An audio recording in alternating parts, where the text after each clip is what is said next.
Esta es la tarde en el continente americano. Cuando anochece en Europa y amanece en Asia, así cae la tarde en el continente americano y transcurre la noche y el amanecer en el resto del mundo. La tarde. Hola, bienvenidos a la tarde de NTN 24, el canal de las Américas. Los saluda a esta hora Carlos Eduardo Sánchez. Es un gusto poder acompañarlos hoy en el lugar de Idania Chirinos. Comenzamos. Reconozco que disculparme no es suficiente.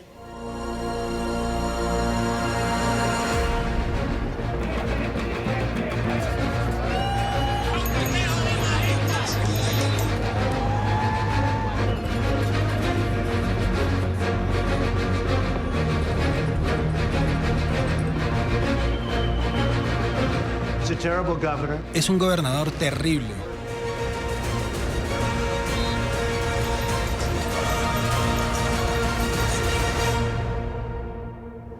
Expectativa al máximo en Puerto Rico por la posible renuncia del gobernador Ricardo Rosselló tras las intensas protestas de los últimos días que exigen su dimisión. La presión en las calles de la isla surtiría efecto y el mandatario local, criticado por estar supuestamente involucrado en casos de corrupción y unos polémicos chats, dejaría su cargo en los próximos minutos. Así lo confirman fuentes cercanas a su entorno político. El mismo Rosselló afirmó en su cuenta de Facebook estar reflexionando sobre las peticiones del pueblo puertorriqueño. La situación en la isla se agravó luego de que este martes las autoridades emitieran 12 órdenes de allanamiento contra funcionarios del gobierno de Puerto Rico, incluyendo a Rosselló.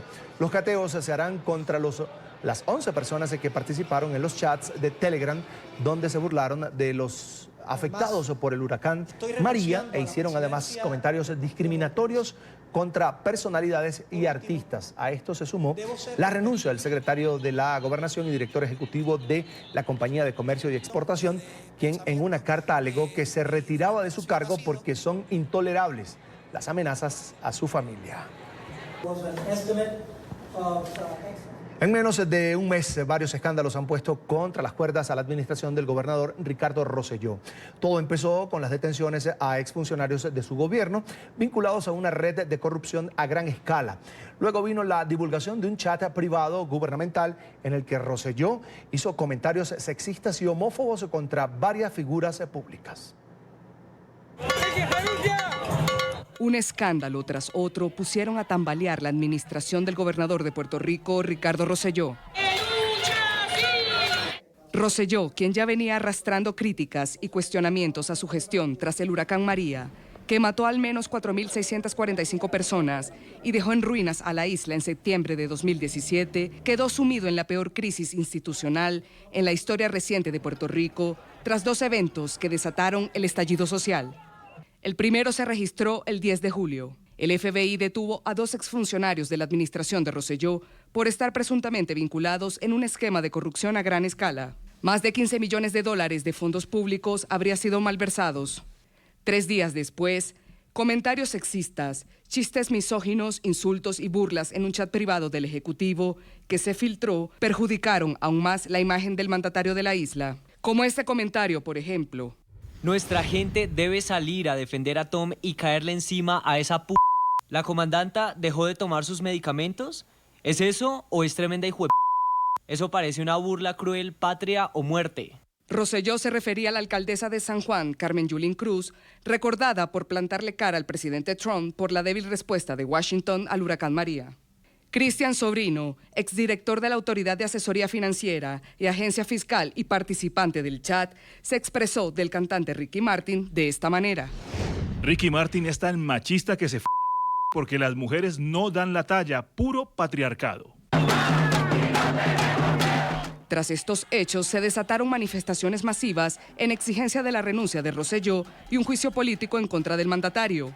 A las protestas se sumaron reconocidos artistas como Ricky Martin, Bad Bunny, Daddy Yankee y Olga Tañón, entre otros. Con su decisión de no moverse, se tiene que mover, ya todo Puerto Rico está aquí pidiéndoselo. Y él no debe ser un dictador en ese sentido, debe decir, mira, me voy y ya. En un intento por contener el rechazo, renunció a la presidencia de su partido y desistió de su postulación a la reelección en los comicios de 2020. Han sido momentos de total reflexión y de tomar decisiones que se van ejecutando según las preocupaciones del pueblo de Puerto Rico y sus mejores intereses. Por el momento, las futuras expresiones que emitiré estarán dirigidas a las acciones que llevamos a cabo como parte de la obra de gobierno, según prometida y esperada por el pueblo. El presidente Donald Trump también cuestionó duramente a la administración de Rosselló. Mira, es un gobernador terrible. Creo que tienen una alcaldesa de San Juan aún peor. Creo que es terrible, en serio. La gente de allá se ha quejado mucho respecto a estos gobernadores y a estos líderes. Así que ustedes lo pueden ver desde que ocurrió lo del huracán. La justicia de Puerto Rico emitió este martes una orden de allanamiento contra el gobernador Rosselló y los 11 integrantes del polémico chat gubernamental. La presión social contra el gobernador de Puerto Rico, Ricardo Rosselló, no solo es al interior de la isla. Los puertorriqueños residentes, por ejemplo, en Nueva York, también se concentran para pedir su dimisión. NTN 24 está en el lugar de la noticia con Alejandro Rincón. Alejandro, una muy buena tarde para ti. Te escuchamos con atención. Hola Carlos, televidentes de la tarde, justo cuando ahora en las calles de San Juan, en capital de Puerto Rico, crece la ansiedad y la expectativa por el posible anuncio que el gobernador Ricardo Rosselló haría de la dimisión de su cargo, se hace eco a ese sentimiento ahora mismo en la ciudad de Nueva York, donde está justo concentrada la mayor cantidad de puertorriqueños residentes fuera del territorio de la isla. Si ustedes se fijan, detrás de mí ahora hay una nueva concentración de quienes hacen eco a las voces que exigen la renuncia del gobernador Rosselló. Este es, de hecho, el segundo día de protestas continuas en la ciudad de Nueva York, lideradas por los puertorriqueños que están ahora mismo en la diáspora y quienes han insistido en las voces que durante los últimos 12 días han pedido constantemente la renuncia del gobernador Ricardo Rosselló. Esta es una noticia que NTN 24 ha seguido en el transcurso de la jornada, en la que hemos recolectado voces de los integrantes de la comunidad puertorriqueña, quienes más temprano nos explicaban a nosotros el por qué consideran que Ricardo Rosselló debe dimitir ya de su cargo. Vean. Él le faltó el respeto a mucha gente, especialmente cuando hubo la tormenta María. Y mi hermano, que Dios lo bendiga y proteja a Puerto Rico, y él tiene que salirse tarde. Que lo avancen a sacar para que la isla vuelva a su normalidad. Mientras más rápido lo saquen, mucho mejor.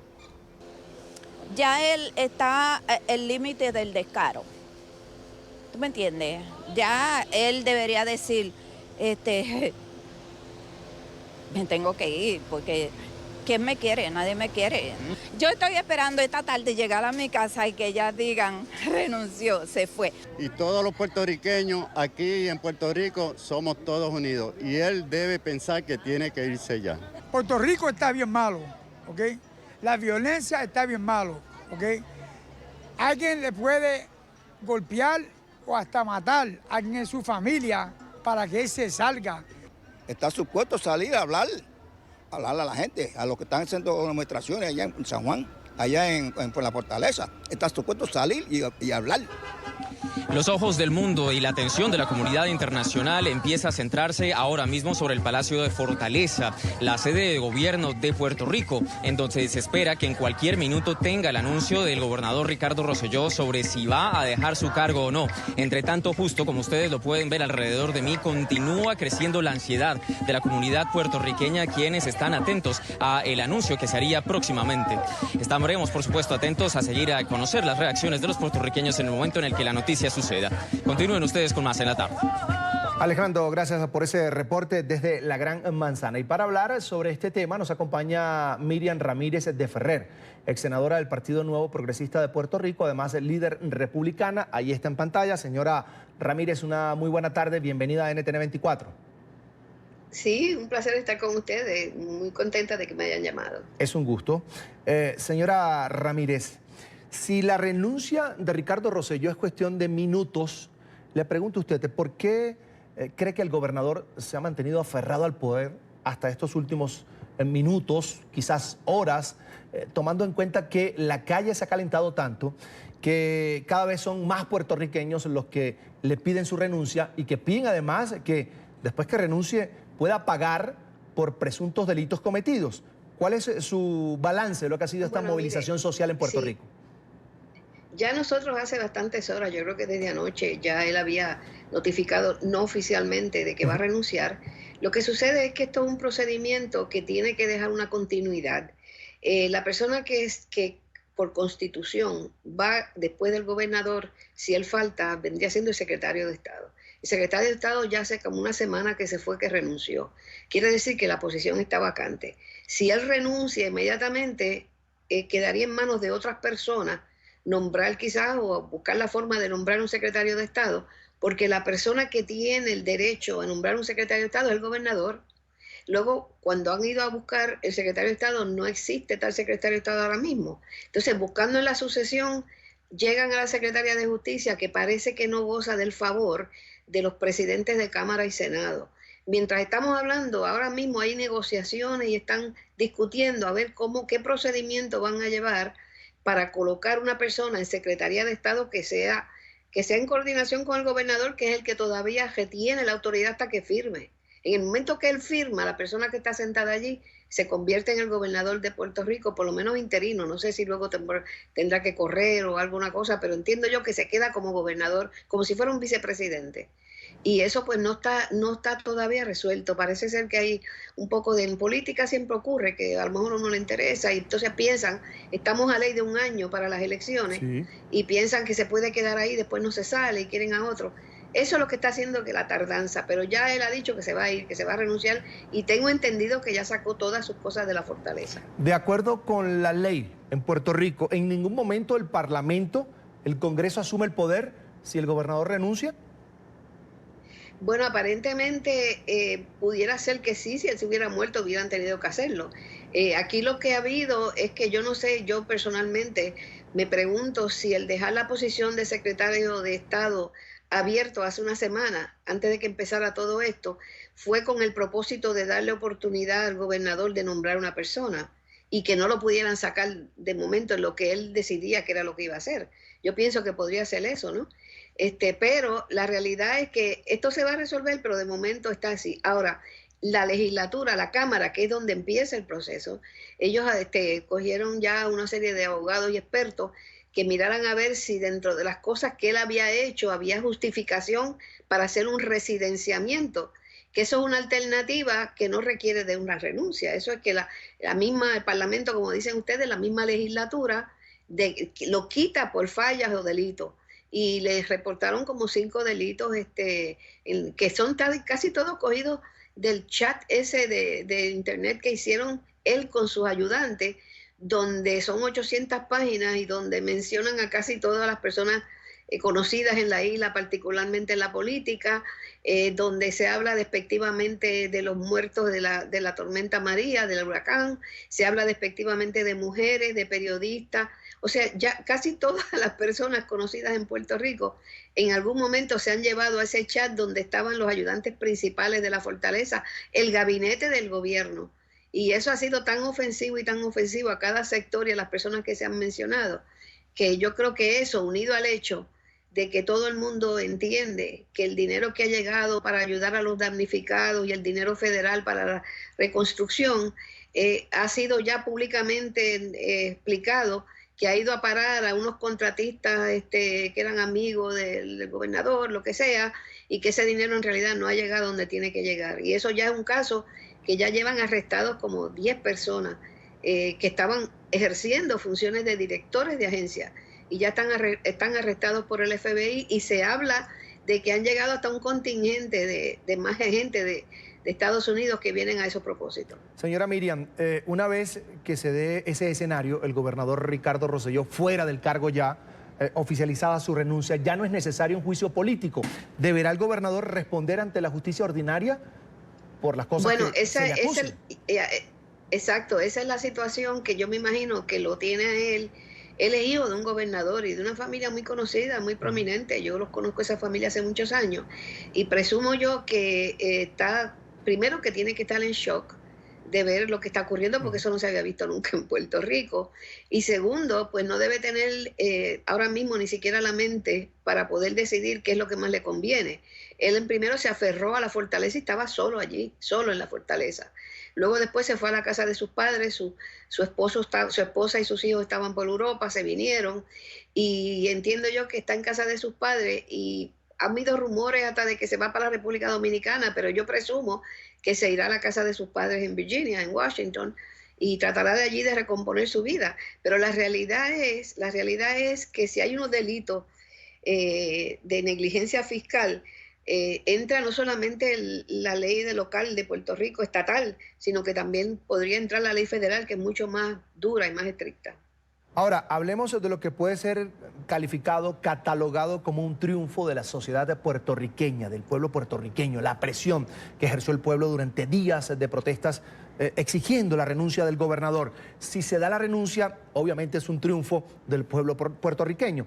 Hablemos de la estabilidad en una etapa post-Rosselló. Bueno, mira, lo primero que quiero comentar de la protesta es que nos ha llamado a todos la atención. Yo soy una activista, yo no soy pasiva de butaca. Yo soy de las que yo estoy ahora mismo deseosa, no estoy allí, estoy en Florida, pero estoy deseosa de estar allí. Y el pueblo de Puerto Rico es muy pacífico, no es violento. Ahora, y todos salieron para allá con un mismo fin, pero no hay un líder que esté dirigiendo eso.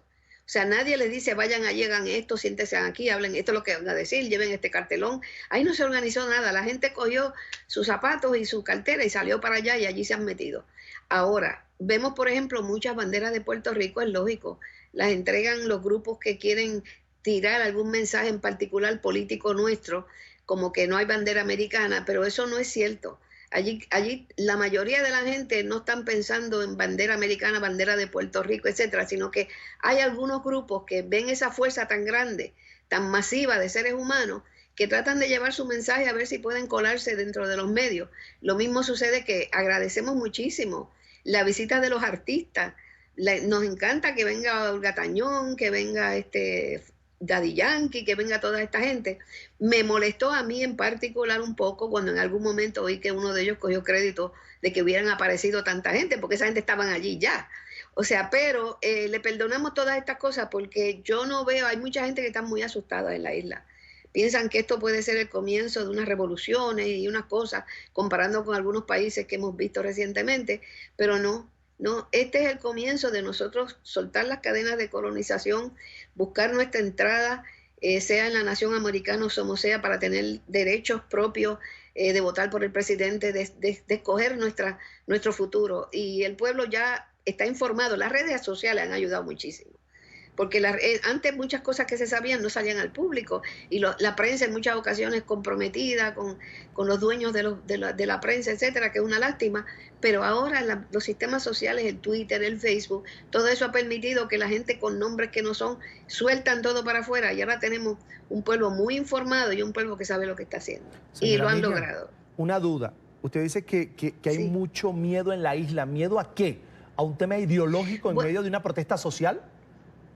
Bueno, sí, tienen miedo a cuál va a ser el futuro de la isla. O sea, nosotros somos ciudadanos americanos, pero nosotros somos un territorio de los Estados Unidos que no tenemos representación en el Congreso, que tenemos una lucha hace muchos años para que nos ofrezcan la estadidad y allá hay reservas. Claro, eso puede ser un tema que otro día podemos hablar porque nos tomaría mucho tiempo, pero yo he estado 40 años de mi vida luchando para averiguar cuál es el problema, y el problema es que en un momento dado, hace ya bastantes años, a nosotros se nos clasificó en el sistema de contributivo de Estados Unidos como una área extranjera y nos hemos convertido en un paraíso fiscal de lavado de dinero. Y aquí vienen todas las farmacéuticas, todas las corporaciones, montan un kiosco, hacen su dinero en otros países, lo lavan a través de Puerto Rico para que se convierta en dinero dólares y no pagan contribuciones ni federales allá en Washington ni en Puerto Rico. Y Puerto Rico se ha exprimido con eso porque no recibe beneficio de que la gente pague contribuciones, los millonarios ni nada, y la clase media ya está sufriendo como no sufre ninguna clase media en Estados Unidos. Por eso es que se ha ido tanta gente, no solamente por el huracán, sino que se ha ido mucha gente a vivir a Estados Unidos porque encuentran una estabilidad económica y política que no tenemos en la isla. Finalmente, una consulta más. ¿Era justo o es justo que renuncie el gobernador Ricardo Rosselló? Bueno, es que ya él ha perdido la dinámica de lo que es un líder, la autoridad, el respeto. O sea, cuando él, no puedo repetir por aquí más nunca, pero si ustedes buscan, yo creo que eso, se hacen un search en el internet, lo encuentran, el chat de Rosselló. Si ustedes lo miran, se van a sentir ofendidos con las cosas que se dijeron ahí. Sabemos, y yo que soy médico también, que muchas veces los hombres cuando están solos hacen chistes que no son muy de salón, etcétera.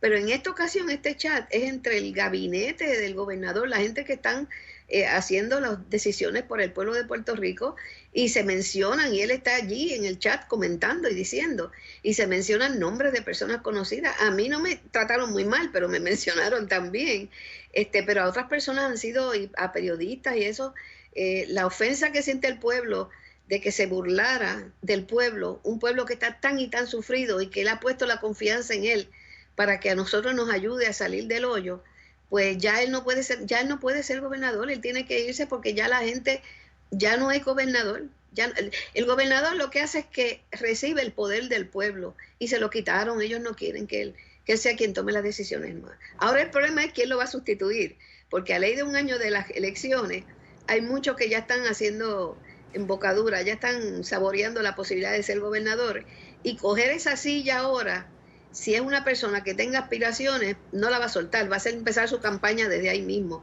Y yo creo que ese es el problema que están tratando de resolver. Pero yo creo que cualquiera que haga campaña desde este movimiento social se va a topar, señora Miriam, precisamente con esa fuerza del pueblo que se demostró en las calles del viejo San Juan, que llegaron incluso al frente de la residencia del gobernador para exigir su renuncia.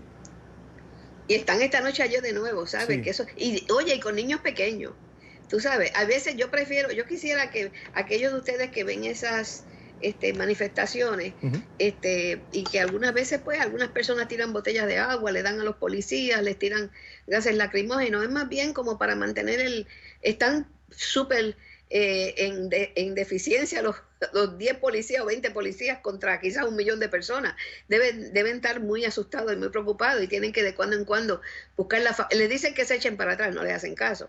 Pero en ocasiones ustedes podrán ver a algunos de esos artistas que van y se ponen a tocar música y timbales, y los latinos enseguida nos empezamos a mover, que parece como si hubiera una fiesta, una alegría, pero no, señores, hay un propósito en esto, hay un propósito, pero la alegría quizás es que verdaderamente quizás este es el comienzo de un nuevo comienzo para Puerto Rico, y que los líderes nos respeten, porque hasta ahora ha sido a la inversa. Hasta ahora la gente mira a los líderes como si fueran unos ídolos perfectos, tienen una fanaticada que tú no los puedes mencionar porque, que es perfecto, pero yo creo que ahora pues se dieron cuenta que son mortales, y ahora se va a invertir el poder al pueblo, que es donde tiene que estar.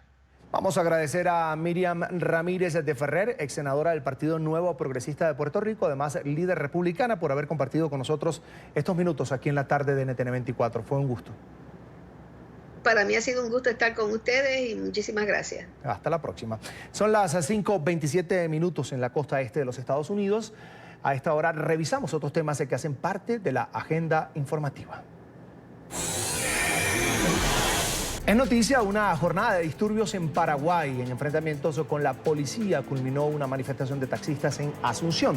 Los conductores intentaron cerrar una importante avenida de la ciudad a manera de protesta contra las compañías Uber y Mob, cuando fueron reprimidos por los uniformados. Los policías lanzaron balines de goma y agua para dispersarlos y detuvieron a 7 personas acusadas de perturbación de la paz pública y resistencia a la autoridad. Los taxistas además exigen que los conductores de estas plataformas usen uniforme, registro profesional, seguro de pasajeros y que sean mayores de 25 años como medidas equitativas dentro del oficio.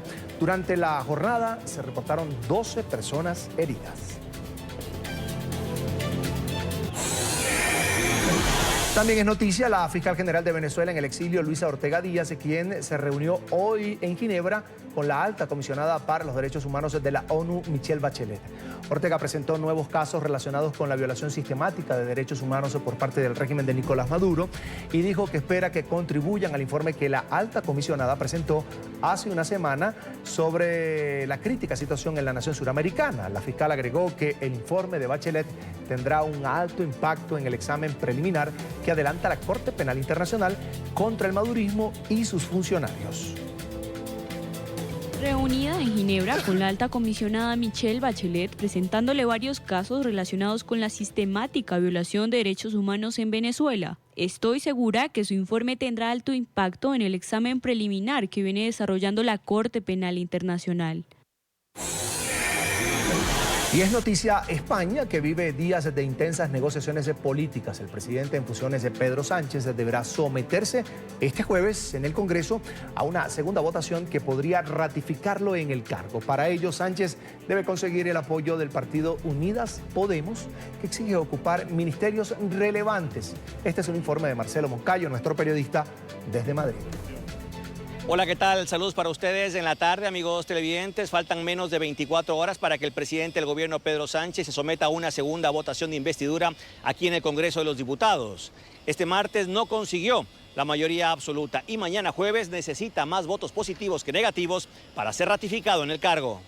Pedro Sánchez es ya el primer político español en perder en 2 sesiones de investidura. La primera en el 2016 siendo diputado, cuando buscó llegar al gobierno luego de que el entonces presidente Mariano Rajoy desistió de intentar formar gobierno por no tener los apoyos suficientes. Este martes fue la segunda derrota, siendo presidente en funciones. Este jueves tendrá una segunda votación en el Congreso, en donde según la normativa legislativa necesitará una mayoría simple, es decir, más votos positivos que negativos, situación que todavía no es posible, pues del partido de izquierdas Unidas Podemos aún no confirma su apoyo, pues no le satisface la última propuesta hecha por el gobierno a cambio de sus votos. El Ejecutivo aceptó formar un gobierno de coalición, otorgando una vicepresidencia social a una figura relevante del partido de Iglesias, que inclusive sería su propia pareja, Irene Montero. Para Podemos eso es insuficiente. Ellos pusieron sobre la mesa, y esto ha sido público, yo no desvelo nada, que era muy importante que otra persona, para ellos muy importante en su liderazgo, estuviera en un rango importante en el gobierno. Eso fue aceptado. Otros partidos nacionalistas e independentistas, en cambio, condicionaron su apoyo a Sánchez al respaldo que obtendría de Unidas Podemos. Es decir, si Pedro Sánchez y Pablo Iglesias llegan a un acuerdo para formar gobierno, ellos también lo apoyarán. En esta segunda votación, sus votos son indispensables. Lo cierto es que todo podría pasar hasta minutos antes de la votación de este jueves. Televidentes de la tarde, si mañana jueves Pedro Sánchez no consigue los votos suficientes, se abre un periodo de 2 meses para volver a negociar e intentar nuevamente esa investidura. Si tampoco lo consigue, se deberán convocar a nuevas elecciones. Este es el informe para la tarde. Marcelo Moncayo, NTN 24, Madrid. Es noticia el Reino Unido, donde comenzó oficialmente la era de Boris Johnson. El ultraconservador asumió el cargo de primer ministro británico tras la invitación que le hizo la reina Isabel II para formar gobierno. Frente a Downing Street, sede del Ejecutivo, Johnson reiteró que hará efectiva sin ningún tipo de vacilación la salida del Reino Unido de la Unión Europea. Agregó que el país debe estar preparado para un Brexit sin acuerdo. Es por eso que yo estoy aquí el día de hoy ante ustedes para decirles al pueblo británico, a aquellos que han criticado, están en lo incorrecto, a todas las personas que se han levantado en contra de nosotros, están mal. Una vez más, la gente que está en contra de Gran Bretaña va a perder porque tienen que confiar y tenemos que confiar en nuestra democracia. Por todas esas promesas que se han hecho ante el Parlamento y a la gente. Vamos a salir en octubre 31 de la Unión Europea. Y es por eso que nosotros vamos a hacer un nuevo acuerdo, uno mejor. Vamos a maximizar las oportunidades que el Brexit nos permite para crear una alianza mejor con Europa, basada en el libre comercio y en total apoyo.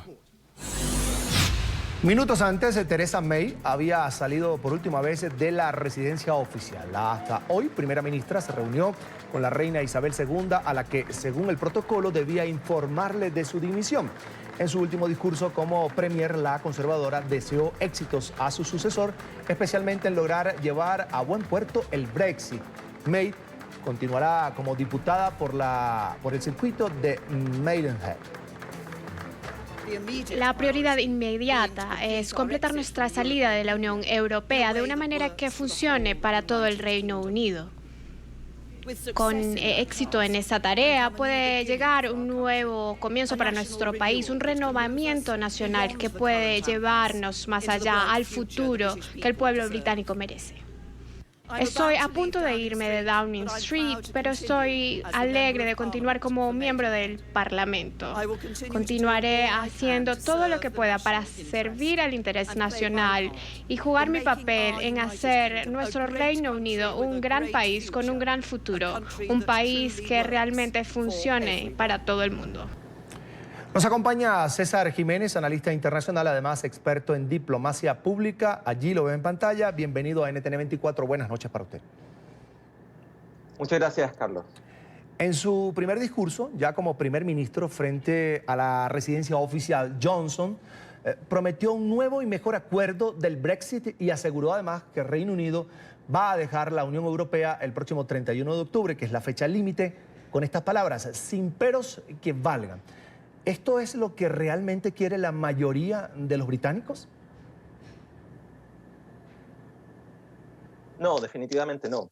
La mayoría de los británicos está, sí, frustrados con el hecho de que Brexit está estancado desde el momento, pero eso no significa que quieran sí o sí salir el 31 de octubre, incluso si es que no hay ningún acuerdo. En general, las palabras de Boris Johnson, que durante su campaña él las dirigía a quienes votaron por él, que fueron los 160.000 miembros del Partido Conservador, que en su mayoría son hombres blancos de más de 50 años y que favorecen un Brexit duro. Pero el mismo hecho de que hoy día, mientras él estaba dando un discurso, había una fuerte protesta fuera de Downing Street, ya demuestra lo divisivo que son las propuestas que él tiene en su gobierno. Ahora, señor César, ¿el Reino Unido está preparado económicamente para el Brexit duro, radical, como el que se avecina con Johnson ya en el poder?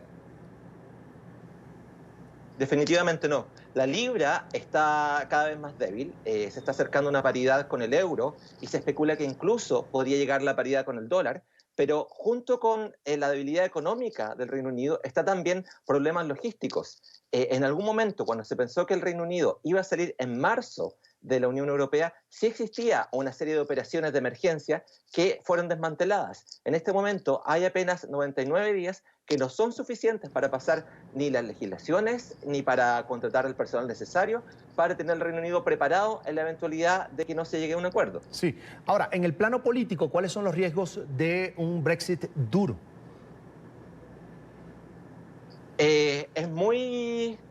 Pone en peligro la estabilidad del gobierno. Lo que ocurre con Boris Johnson es que él ha jugado con cierta ambigüedad en su campaña. Si bien él ha prometido salir el 31 de octubre, también ha jugado con su carta de ser un primer ministro más liberal, pro inmigración y pro abierto al acuerdo de libre comercio. Sin embargo, él va a tener que tomar una decisión muy importante. Si él decide salir sin acuerdo el 31 de octubre, es muy probable que diputados de su propio partido puedan pasar un voto de no confianza, que significaría el fin de su gobierno y que se llame a una elección general. Si eso ocurre, es impredecible lo que pueda acontecer en esa elección.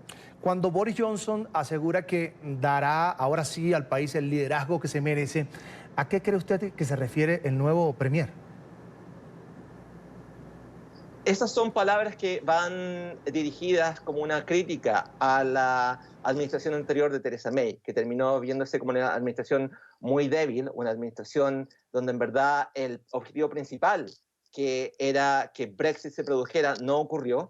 Sin embargo, Boris Johnson es conocido por hacer muchas promesas que él no necesariamente las cumple. Hay que recordar que él, siendo diputado de Uxbridge, que es la zona donde está el aeropuerto de Heathrow, en algún momento dijo: si se aprueba una nueva pista de aterrizaje para Heathrow, yo me voy a lanzar en contra de las excavadoras. Y el día en que se hizo la votación, él estaba coincidentemente de viaje. Entonces todo se ve como mucha retórica, pero está la duda de cómo va a poner en práctica esos planes que él está anunciando.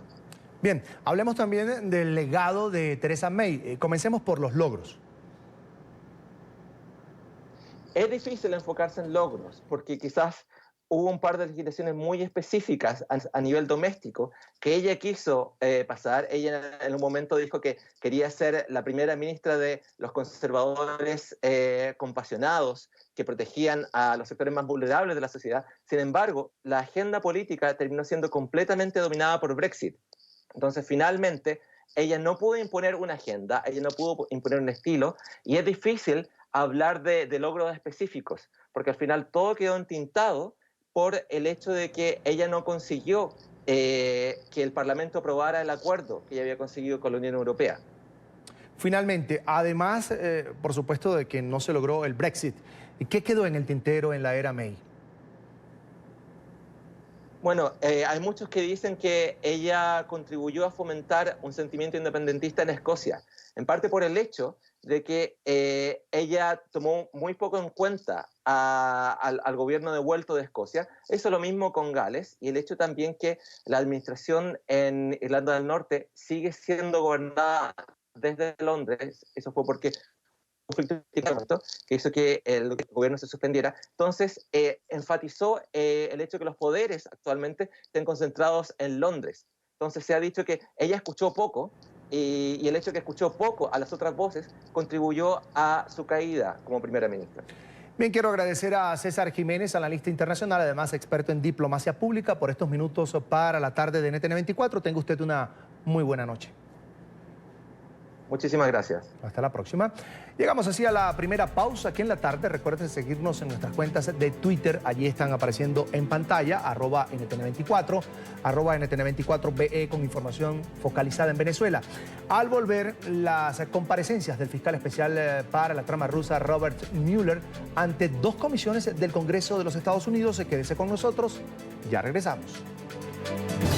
Maratónica comparecencia pública de Robert Mueller, el exfiscal especial encargado de investigar la trama rusa, se enfrenta a los congresistas de la Cámara de Representantes en 2 audiencias separadas.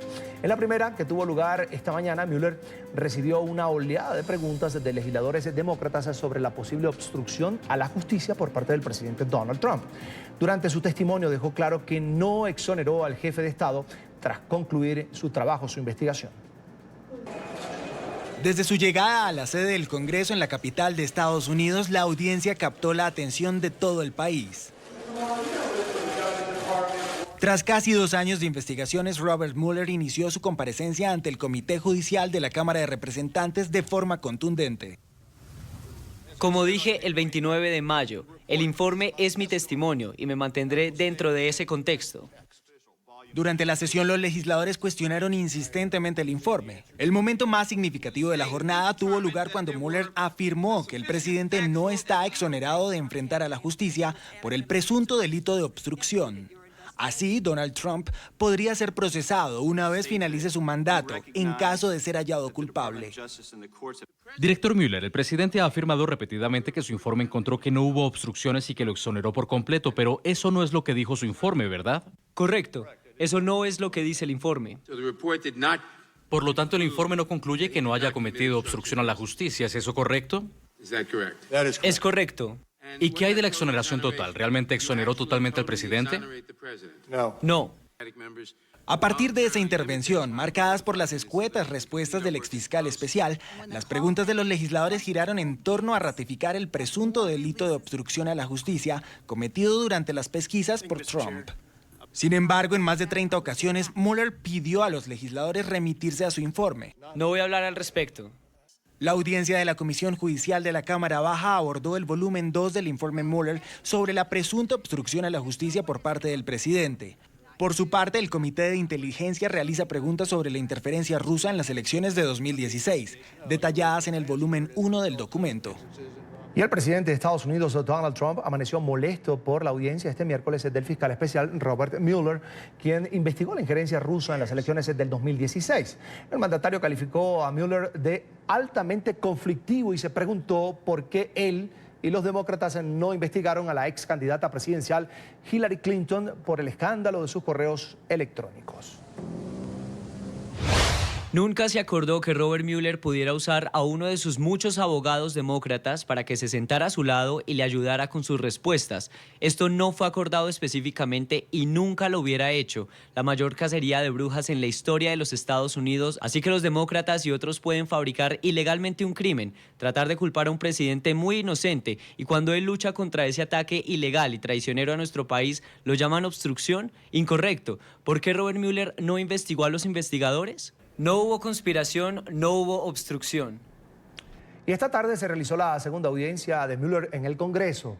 Él respondió a nuevas preguntas de miembros del Comité de Inteligencia sobre la supuesta interferencia rusa en las elecciones presidenciales del 2016. Con nosotros a esta hora Gustavo Alegret, director periodístico de NTN 24 en Estados Unidos. Allí lo tengo en pantalla.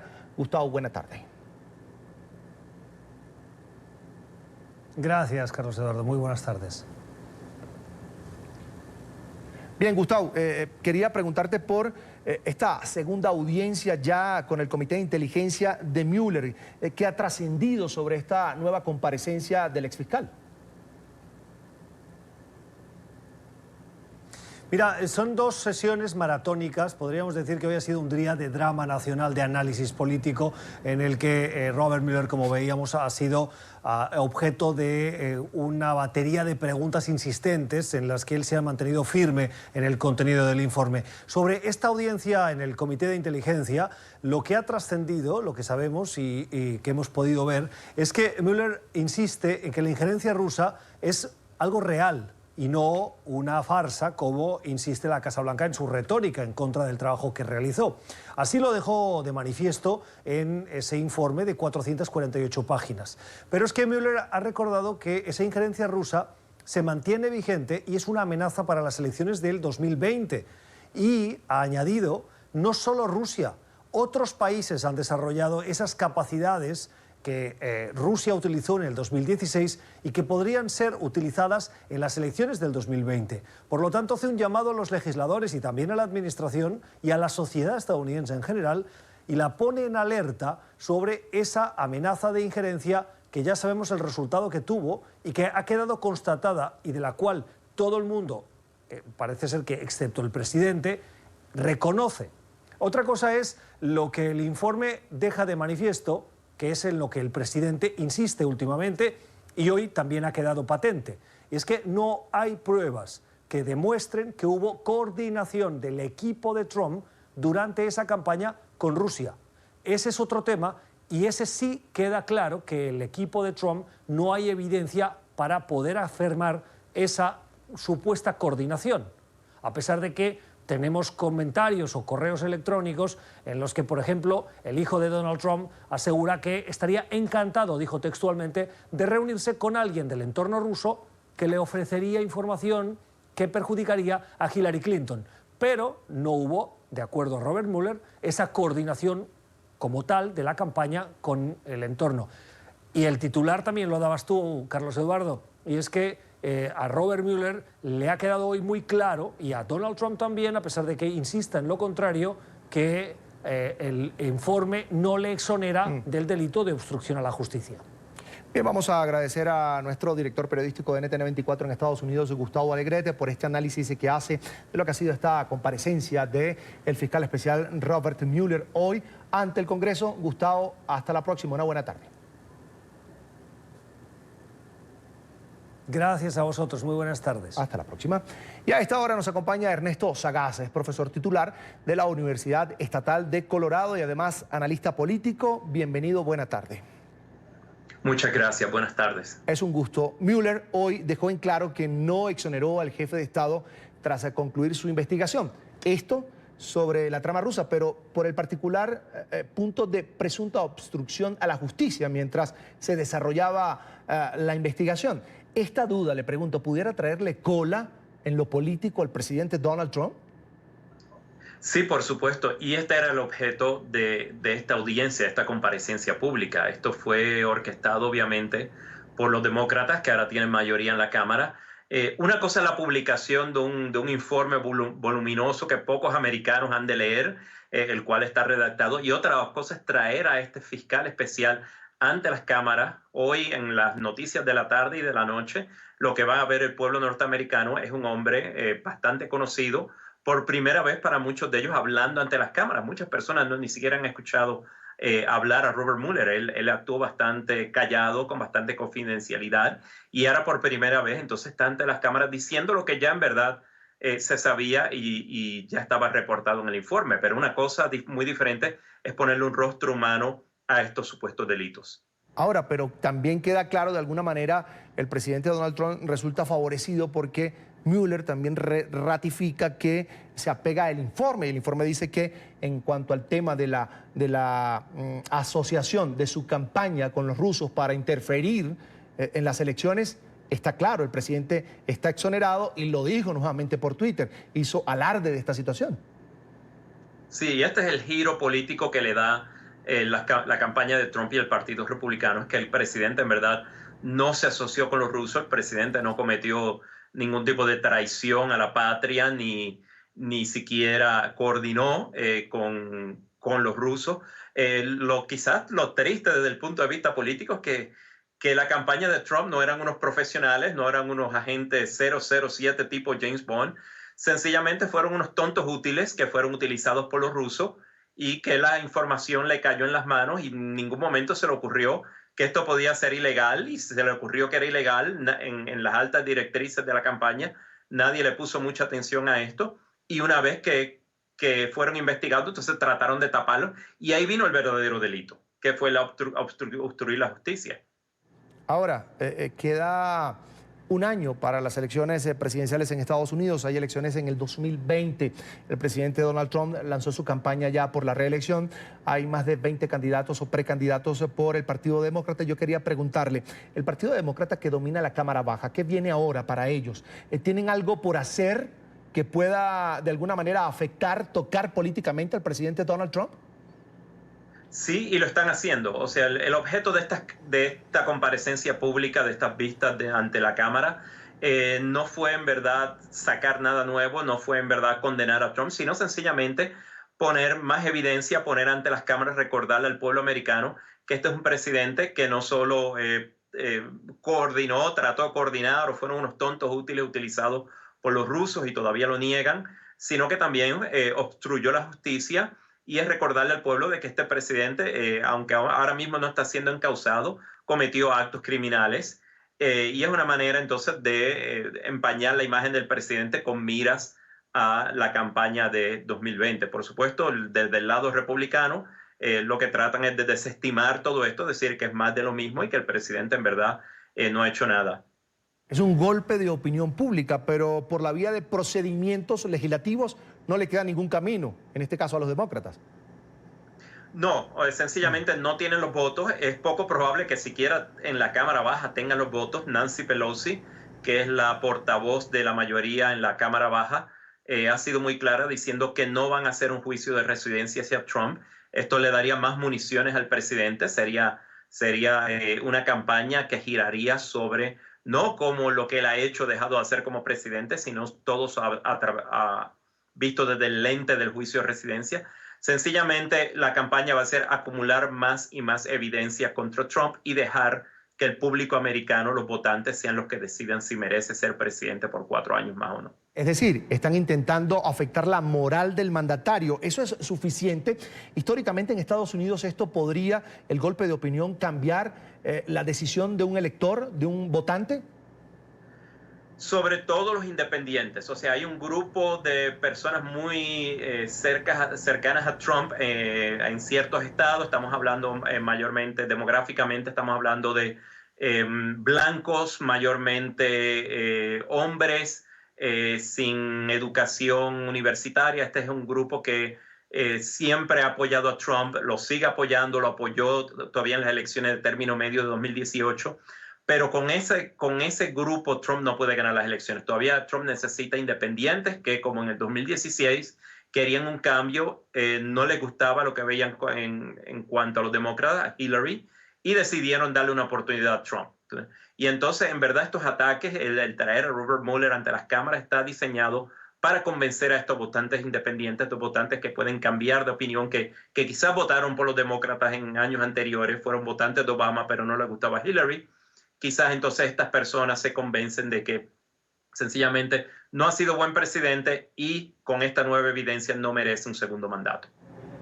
Bien, vamos a agradecer a Ernesto Sagaz, es profesor titular de la Universidad Estatal de Colorado, además analista político. Como siempre es un gusto conversar con usted. Buena tarde. Encantado, buenas tardes. Bien, entre tanto, el presidente de México anunció que se reunirá con su homólogo de Honduras para abordar el plan de desarrollo para Centroamérica. Andrés Manuel López Obrador y Juan Orlando Hernández hablarán de las medidas planteadas por el gobierno mexicano para disminuir el tránsito de migrantes centroamericanos hacia los Estados Unidos. El encuentro tendrá lugar el próximo sábado en el estado de Veracruz. Me voy a reunir este sábado con el presidente de Honduras en Minatitlán, Veracruz. Ese es el informe que tengo de la Secretaría de Relaciones Exteriores. Porque estamos trabajando en el apoyo a actividades productivas en países de Centroamérica. Queremos apoyar y seguir insistiendo en que Estados Unidos ayude. Sobre la expectativa en Puerto Rico por la renuncia del gobernador Ricardo Rosselló. Y es que la presión social contra el mandatario local no es solo al interior de la isla. Los puertorriqueños residentes en Nueva York también se concentran a esta hora para pedir su dimisión, y ahí está Alejandro Rincón, nuestro periodista en La Gran Manzana, con toda la información. Alejandro, buenas tardes. Hola Carlos, televidentes del canal de Las Américas. Cada minuto que pasa es mayor la expectativa y la ansiedad. En cualquier instante pudiera llegar el anuncio desde la fortaleza, el Palacio de Gobierno de la isla de Puerto Rico, en donde pudiera llegar finalmente el anuncio del gobernador Ricardo Rosselló sobre si dimite o no de su cargo. Entre tanto, hasta que no se produzca ese anuncio, solo crece la expectativa, la incertidumbre, y tanto como lo ha sido en el transcurso de los últimos 12 días en territorio de la isla, aquí en la ciudad de Nueva York se hace eco al sentimiento de la comunidad puertorriqueña que en conjunto, en unidad, reclaman un cambio de rumbo político en el país. Permítanme brevemente acercarlos a ustedes hacia lo que sucede a esta hora en Union Square, el punto elegido por los puertorriqueños en la tarde de este miércoles para alzar sus voces de protesta. Incluso vamos a tomar las reacciones de quienes están encontrando a esta hora de la tarde en la plaza de Union Square. Bienvenido a NTN 24. Tu mensaje para quienes están ahora protestando, pidiendo la renuncia del gobernador Rosselló. Sorry. Tu mensaje. What do you want? Ok, vamos a intentar otra persona. Estaba en español, perdón. Discúlpame. Bienvenida a NTN 24. Tu reacción y el mensaje para quienes reclaman ahora la salida del gobernador Rosselló. Yo hablo más inglés que español. Ok, vamos a intentar buscar más reacciones de las personas que se encuentran a esta hora. Señor, bienvenido a NTN 24. Cuéntenos su mensaje para los que desean que renuncie el gobernador Ricardo Rosselló. Absolutamente. El pueblo ya está harto del robo y el maltrato de toda la población. Después del huracán los dejó con mala administración, robando dinero en un momento donde se necesitaba todas las ayudas y un gobierno que sea responsable. Él fue irresponsable, no da la cara. Es hora que se vaya. Ok, muchas gracias. Pues estas son justo las voces que están ahora registrándose alrededor de Union Square. Se mantendrá la protesta, al menos en el transcurso de esta tarde, y en la medida en que se espera que llegue el anuncio del gobernador Ricardo Rosselló. Ustedes tienen ahora el ambiente de ansiedad de aquellos que hacen eco a esas voces que en Puerto Rico reclaman la dimisión del gobernador Ricardo Rosselló. En cualquier momento pudiera llegar el anuncio, y como lo hemos estado haciendo en el transcurso de la jornada, tendremos para ustedes las reacciones de inmediato una vez llegue el anuncio sobre la posible dimisión del gobernador Rosselló. Continúen ustedes con más en la tarde. Alejandro, gracias. Si se da, por supuesto, ese pronunciamiento del gobernador Ricardo Rosselló, vamos a volver también a Nueva York con reacciones. Un tornado causó estragos en Cabo Cod, en el oriente de Massachusetts. En videos divulgados en redes sociales se observa el dramático momento en el que fuertes vientos y las lluvias torrenciales generaron caos en medio del mar, donde varias personas se encontraban navegando en sus veleros. Al menos 7 botes se volcaron, varios edificios resultaron afectados. Calles enteras se quedaron bloqueadas tras la caída de árboles.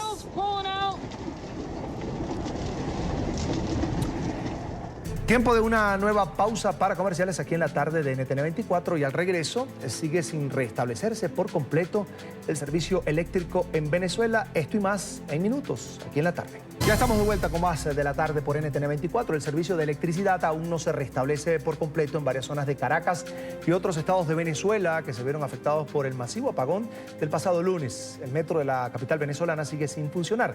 Fede Cámaras advirtió sobre el impacto que dejan los cortes de energía para el sector empresarial y comercial. La noticia con Luis Laya. Luis, buena tarde. Hola, buenas tardes. Venezuela continúa padeciendo las secuelas del apagón que el pasado lunes dejó por más de 10 horas a todo el país sin servicio eléctrico. Los comerciantes indican que se ha dificultado su labor, ya que los puntos de venta no funcionan adecuadamente y la intermitencia del servicio les impide mantener la producción activa. Desde Fede Cámara señalan que es una situación bastante grave.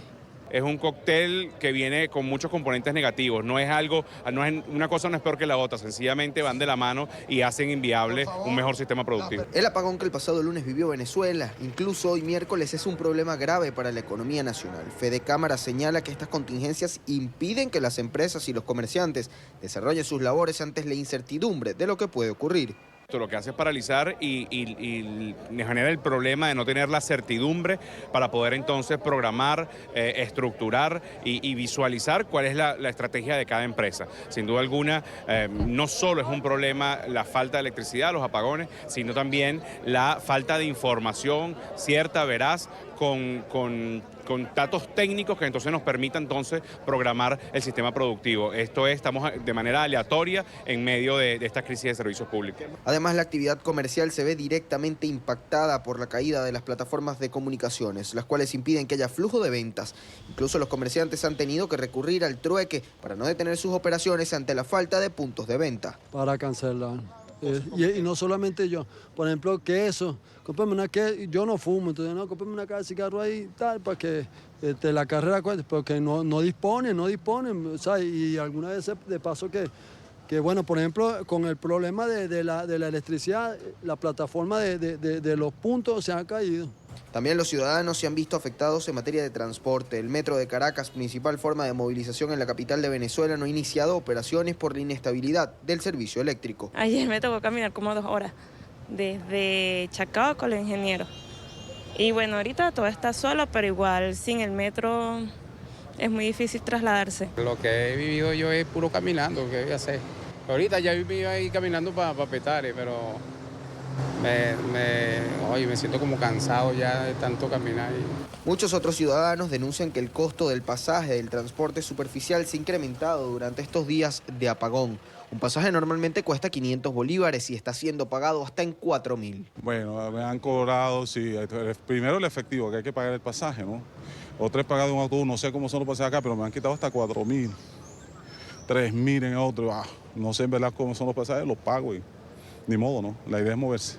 Incluso desde las alcaldías denuncian que la incertidumbre sobre las causas del apagón, así como las medidas para solucionarlos, generan caos. Eso sí, queremos condenar la poca transparencia, la poca información que ha habido sobre este tema. Todavía nadie sabe lo que está pasando y lo peor es que cuando tratan de dar una explicación lo que hacen es confundir a la gente y una auténtica cantinflada. Tanto el sector empresarial como los ciudadanos exigen que haya soluciones serias ante la crisis eléctrica que vive el país. Señalan que no se pueden continuar poniendo paños de agua tibia y que tampoco puede haber la desinformación que hoy reina en Venezuela. Señalan que la incertidumbre es el peor de los males. Desde Caracas, Venezuela, para la tarde de NTN 24, Luis Alejandro Alaya.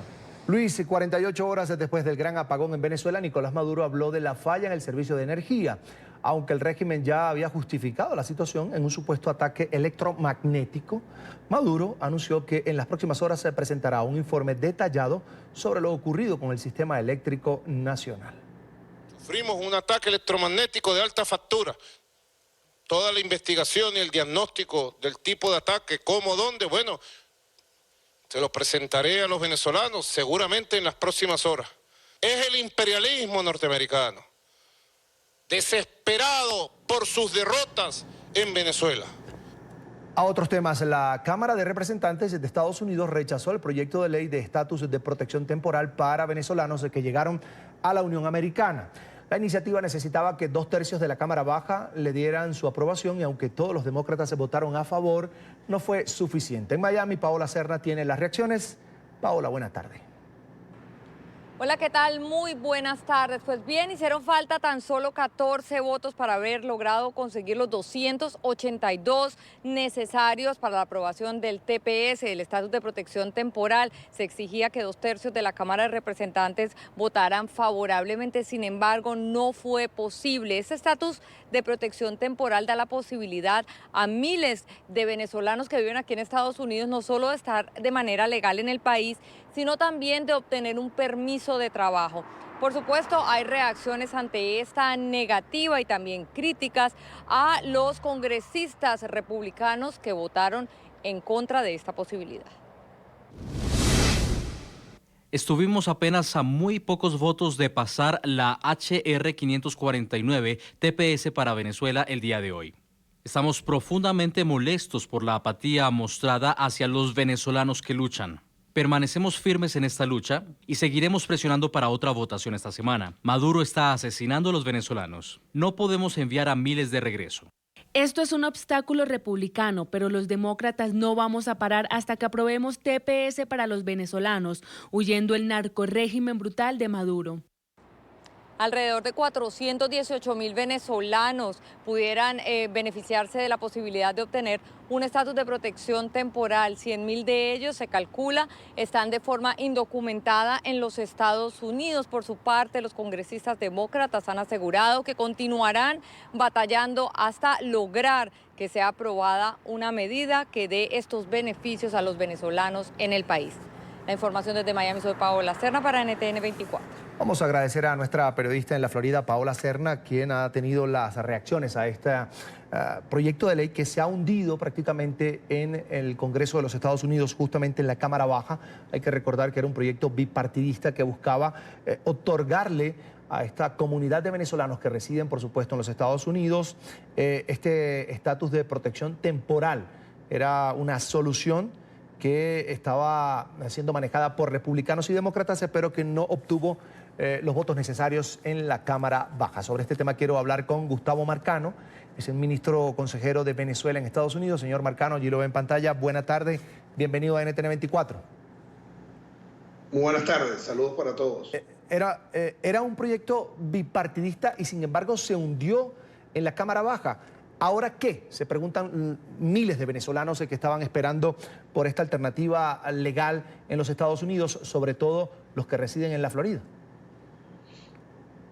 Mira, el día de ayer se dio una primera votación, a nuestro juicio muy importante en el Congreso, porque fue una votación en donde la mayoría, en este caso del Congreso, de la Cámara de Representantes de los Estados Unidos, votó a favor de otorgar protección temporal para los venezolanos que están hoy en día en los Estados Unidos. Sin embargo, no logró pasar el umbral de las 2/3 partes que se requería para que el proyecto de ley fuese aprobado a través de este mecanismo rápido por el cual se introdujo este proyecto de ley. Sin embargo, nosotros hemos tenido ya el compromiso tanto de congresistas demócratas, republicanos, como de los senadores demócratas republicanos de seguir todo lo que tiene que ver con la aprobación del estatus de protección a todos los venezolanos e inclusive tenemos el compromiso de la Casa Blanca de darle protección a los venezolanos, de no deportar a venezolanos por temas migratorios y nosotros aspiramos que podamos seguir trabajando para que se otorgue y para que podamos lograr protección a todos los cientos de miles de venezolanos que están llegando a los Estados Unidos producto no de una decisión personal, sino prácticamente perseguidos tanto por el régimen de Maduro como por la terrible situación que estamos padeciendo. Señor Marcano, faltaron votos republicanos y le pregunto a usted, ¿qué cree usted que pasó? ¿Por qué la apatía de republicanos cuando el propio presidente Donald Trump le ha tendido la mano precisamente a esa comunidad de venezolanos y ha estado siguiendo muy de cerca la crisis en Venezuela? Bien, estamos conversando con Gustavo Marcano, es el ministro consejero de Venezuela, sobre todo del gobierno interino de Juan Guaidó en los Estados Unidos. Acompaña la delegación que encabeza, una delegación diplomática que encabeza en este caso el representante diplomático Carlos Vecchio. Nos decía el señor Marcano que tienen la esperanza de que este proyecto de ley pueda volver a ser discutido en la Cámara Baja, porque incluso había hecho referencia al señor Marcano a que han tenido el respaldo de la Casa Blanca, es decir, de la administración Trump, que es republicana, para la comunidad de venezolanos residentes en los Estados Unidos. Una situación que se presentó en el día de ayer, faltaron algunos votos republicanos, tal vez lo que queremos precisamente conversar con el señor Marcano, que es por qué esta apatía pareciera de última hora cuando fue un proyecto de ley impulsado por dos congresistas, uno republicano y otro demócrata. Señor Marcano, retomamos la conversación con usted. ¿Por qué la apatía? ¿Por qué faltaron votos republicanos cuando el propio presidente Donald Trump le ha tendido la mano a la comunidad de venezolanos y por supuesto ha estado siguiendo muy de cerca y pidiendo incluso la renuncia de Nicolás Maduro, siguiendo muy de cerca la crisis en Venezuela? Como te decía, ayer tuvimos más de 269 votos a favor del proyecto, tuvimos amplia mayoría, sin embargo se requerían las 2/3 partes del Congreso para aprobar el proyecto de TPS a través de la modalidad con la cual fue introducido el día de ayer. Sin embargo, tanto los congresistas demócratas, republicanos, como los senadores y también la administración del presidente Trump nos han garantizado que van a seguir trabajando para darle protección a los venezolanos que se encuentran en los Estados Unidos. Hay un compromiso además de no realizar deportaciones de venezolanos que hayan tenido que salir perseguidos o que hayan tenido que salir producto de la emergencia humanitaria compleja que tenemos. Y nosotros vamos a seguir trabajando de la mano con los congresistas, de la mano con los senadores, con la administración Trump, para seguir trabajando en función de procurar protección a los venezolanos. Dime algo, ¿esta iniciativa puede ser discutida nuevamente en la Cámara Baja? ¿Aló? Señor Marcano, ¿me escucha? Sí, ¿qué pasa?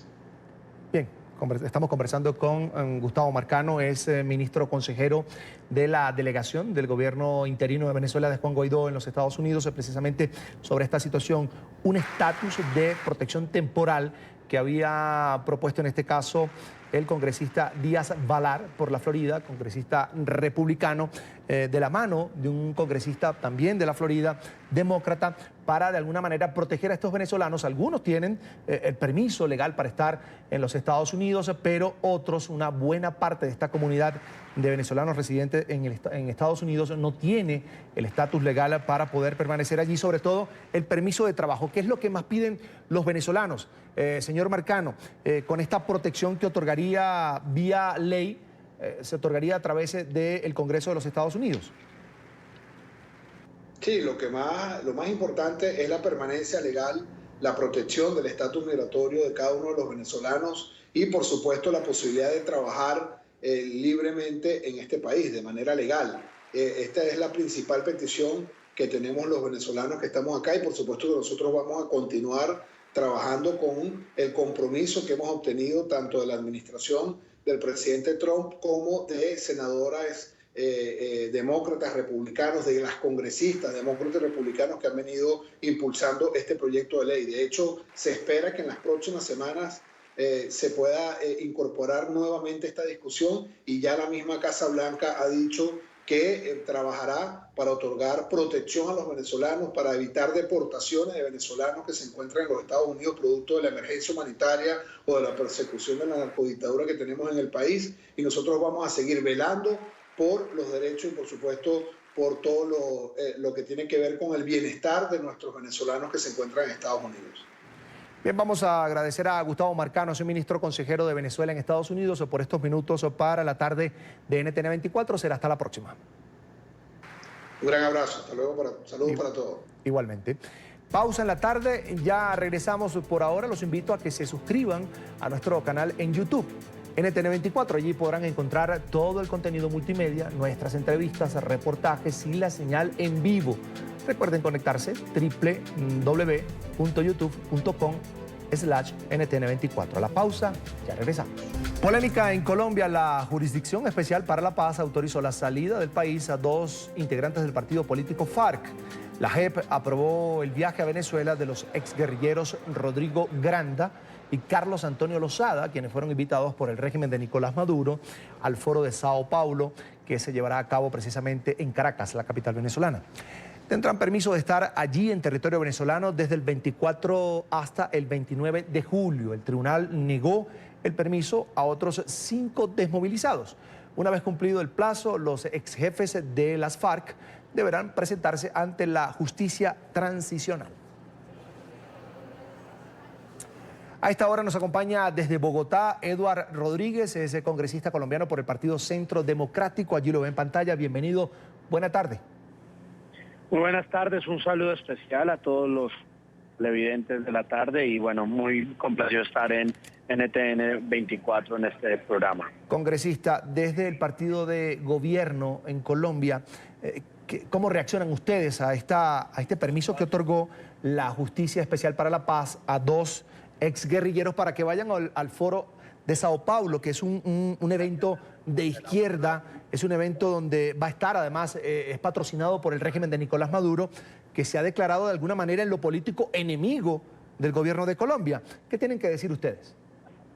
Mientras que estamos acá nosotros en un foro democrático de innovación y de democracia, pues allá desafortunadamente se le está dando a algunos miembros de las FARC el permiso para ir. Pero el problema no es ese, el problema en sí es quienes están allá, pero ilegalmente, aquellos criminales que no han comparecido ante la Jurisdicción Especial de la Paz, como lo es el propio Santrich, que según información que hemos recopilado, está allá en el foro de Sao Paulo. Igualmente está Iván Márquez y por supuesto el Paisa.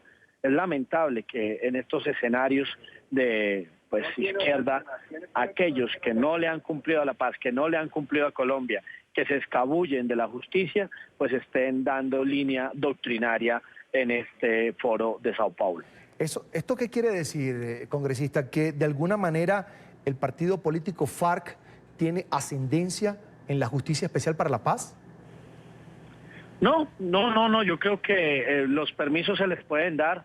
Vuelvo, insisto, el problema no es a aquellos que de una u otra forma no están compareciendo, como lo son los congresistas y que piden los permisos legales. Son aquellos que le están, digamos que haciendo el bache a la justicia colombiana y de esta manera simplemente están yendo al foro de Sao Paulo, a Venezuela, donde hay una dictadura, a esconderse y a participar, por supuesto, en una plataforma ideológica que lo que busca en el futuro es que aquellas narcocracias o narcodictaduras se fundamenten, y creo que de lo que están hablando allá es cómo implementar esos modelos de gobierno que hoy perciben o que hoy viven en Cuba y que vive Venezuela aquí en Colombia. Ahora una consulta, congresista. ¿El Estado colombiano tiene que costear algún costo para que estos señores participen en este evento del Foro de Sao Paulo? Lo digo porque dependen de alguna manera de la Justicia Especial para la Paz, todavía están en esta jurisdicción. ¿Se conoce eso? No, sería una desfachatez que los impuestos pues vayan a capacitarse en modelos de izquierda, como lo son el venezolano y el cubano, pagada por nuestros impuestos. No tendría presentación. A lo que yo sé, pues cada uno tiene que costearse sus viáticos y esperamos que sea así. De lo contrario, pues lógicamente estuviesen incurriendo en un acto de corrupción. Y el esquema de seguridad, los dispositivos de seguridad que estas personas hacen relevantes dentro de esta organización FARC, ¿no van a salir con ellos del país? ¿No pueden?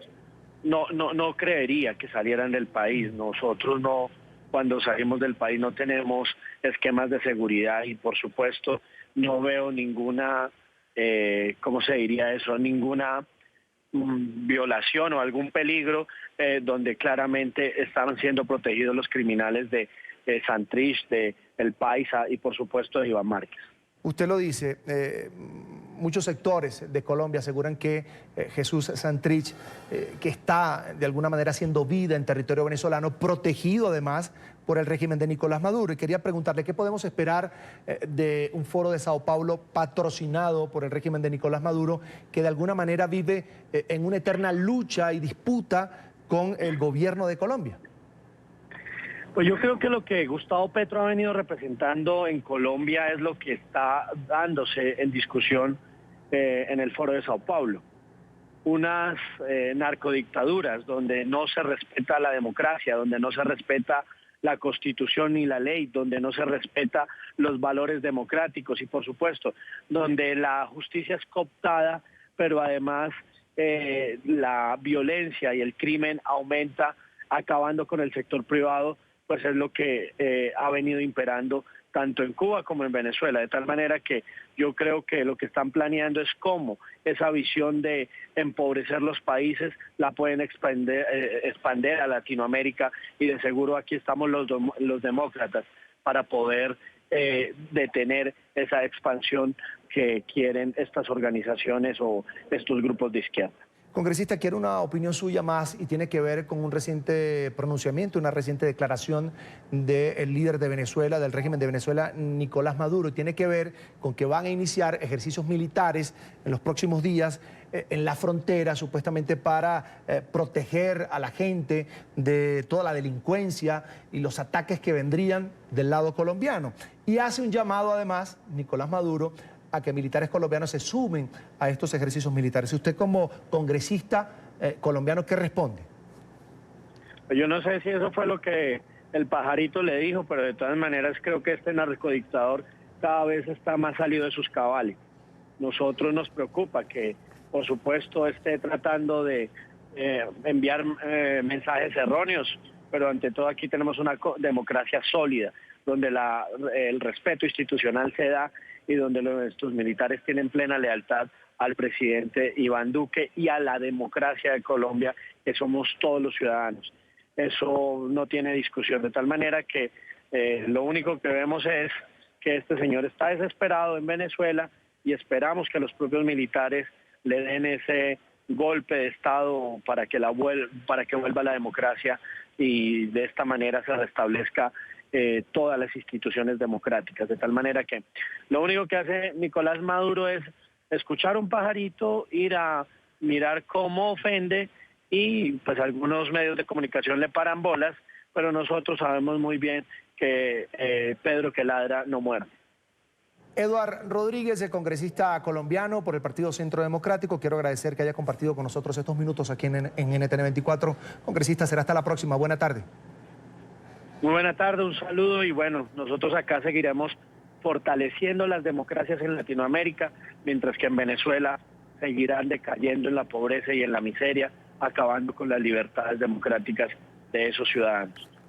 Seguimos trabajando por Latinoamérica y gracias a ustedes por la invitación.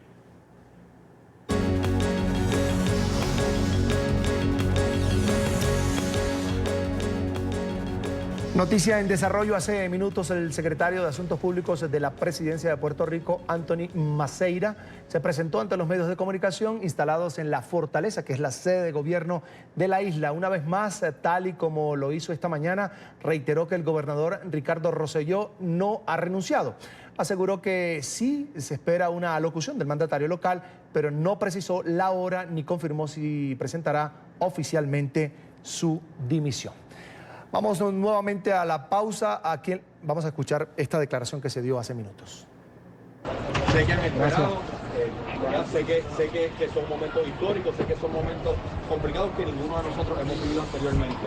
Les pido paciencia y les agradezco el que estén aquí y les agradezco la paciencia que han venido teniendo. Estoy aquí para confirmar distintas especulaciones que han venido corriendo durante el día de hoy y expresiones que se hicieron ahorita por nuestros compañeros de la Asamblea Legislativa. Hoy, el señor gobernador Ricardo Rosselló se estará dirigiendo hacia el pueblo de Puerto Rico directamente. ¿A qué hora? En un mensaje que se encuentra trabajando al momento. Ahora sí, pausa en la tarde, quédese con nosotros, ya regresamos. Hasta la próxima, llegamos así al final de la tarde. Recuerde seguirnos en nuestras cuentas de Twitter y también de Instagram. Allí están en pantalla. Gracias por estar con nosotros. Los espero mañana también acá en la tarde de NTN 24.